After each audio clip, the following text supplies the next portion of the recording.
এই সেই ঐতিহ্যবাহী বুড়িমারির বুড়ির হোটেল।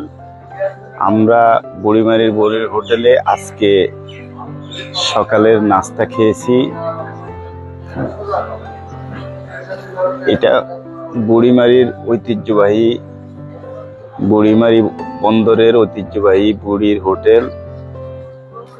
হোটেলটা আসলেই সুন্দর এবং পরিষ্কার পরিচ্ছন্ন এবং তাদের খাবার দাবার খুবই মানসম্পন্ন। এখন আমরা হোটেলের ভিতরে ঢুকবো। এখানকার পরিষ্কার পরিচ্ছন্ন খাবার। হোটেলের ভিতরে এখন আমরা, হোটেলটা সুন্দর, অনেক সুন্দর। এখানে খাবারের অনেকগুলা আইটেম আছে, সুন্দর।